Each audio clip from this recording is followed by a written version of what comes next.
Assalamualaikum warahmatullahi wabarakatuh. Perkenalkan nama saya Muhammad Fathar Rahman Rosyadi dari kelas Hukum Perbankan Syariah B. Izinkan saya di sini untuk mempresentasikan tugas makalah yang berjudul Potensi Strategi dan Produk dalam Kegiatan Usaha Bank Syariah di Indonesia. Pertama, Bank Syariah menurut para ahli.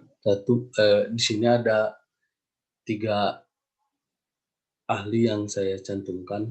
Yang pertama ada Dr. Haji Karnain Perwata Atmaja. Menurut dia, Bank Syariah itu adalah bank yang beroperasi sesuai dengan prinsip-prinsip syariah Islam yang tata cara operasionalnya mengacu pada ketentuan-ketentuan Al-Quran dan Hadis. Kemudian, si Ahmad Dahlan. Pengertian Bank Syariah menurut si Ahmad Dahlan adalah bank yang menjalankan usahanya berdasar prinsip-prinsip syariah yang mengacu pada Al-Quran dan Hadis. Yang terakhir ada Sudarsono. Pengertian Bank Syariah adalah lembaga keuangan yang memberikan kredit dan jasa-jasa lainnya dalam lalu lintas, pembayaran serta peredaran uang yang beroperasi dengan prinsip-prinsip syariah. Selanjutnya, potensi kegiatan bank syariah di Indonesia. Di sini saya mencantumkan ada 5 poin. Poin yang pertama, mengapa potensi kegiatan bank syariah di Indonesia itu sangat besar, yaitu mayoritas penduduknya adalah umat muslim atau beragama Islam. Yang kedua, fatwa bunga bank. Fatwa ini dapat menjadikan legitimasi bagi para perbankan syariah dalam mensosialisasikan kiprahnya. Umat perlu disadarkan bahwa ada alternatif pilihan, bahwa solusi untuk menghindari bunga berganti sistem pada bagi hasil atau profit sharing yang lebih berkeadilan. Walaupun tidak lantas terjebak dengan sentimen emosional keagamaan, tapi tetap mengedepankan rasional profesional dengan tampilnya bank syariah yang sehat dan terpercaya. Yang ketiga, menggeliatnya kesadaran beragama. Hal ini ditandai dengan maraknya acara keagamaan seperti pengajian dan umroh para eksekutif dan selebritis. Diakui diskusi aktual keislaman di kampus atau masjid, termasuk kuliah subuh di radio dan televisi. Bahkan ada majelis atau instansi yang mengadakan acara keagamaan secara rutin. Tentunya semua ini memberi andil cukup besar dalam menggugah kesadaran beragama, termasuk untuk menerapkan perekonomian Islam. Keempat, menjalarnya penerapan ekonomi Islam. Saat ini hadir asuransi syariah atau takaful, pegadaian syariah, MLM syariah, koperasi syariah, pasar modal, dan obligasi syariah termasuk bisnis hotel syariah.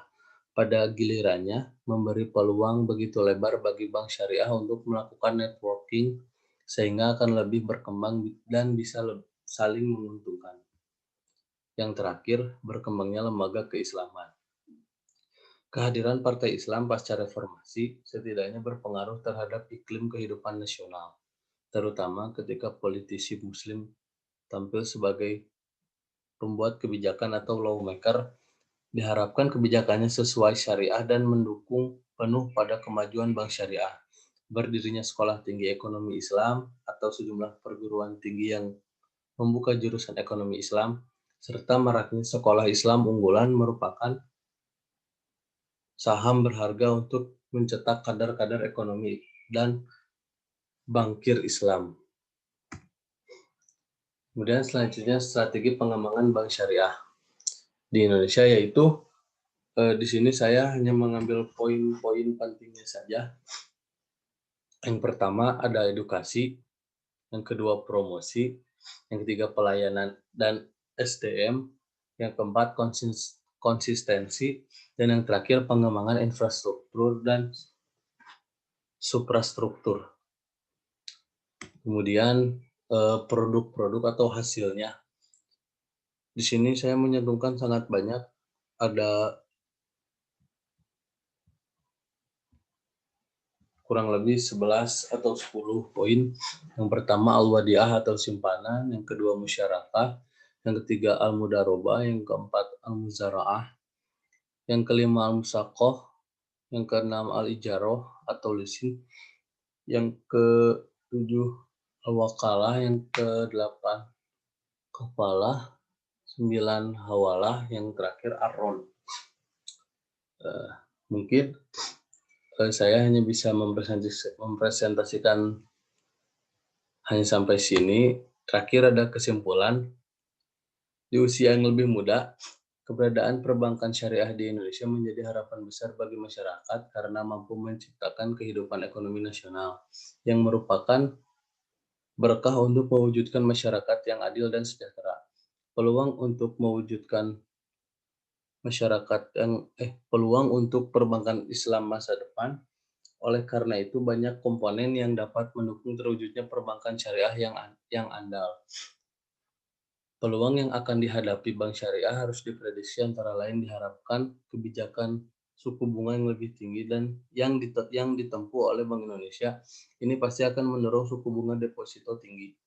Tentunya Bank Islam tidak dapat melupakan dan tidak dapat mengaplikasikan teknologi m-banking pada layanan perbankan. Bank syariah juga memiliki peluang untuk memanfaatkan pertumbuhan asuransi syariah dengan membentuk aliansi strategis. Mungkin seperti itu presentasi dari saya. Mohon maaf apabila banyak kekurangan. Wabillahi taufiq wal hidayah. Assalamualaikum warahmatullahi wabarakatuh.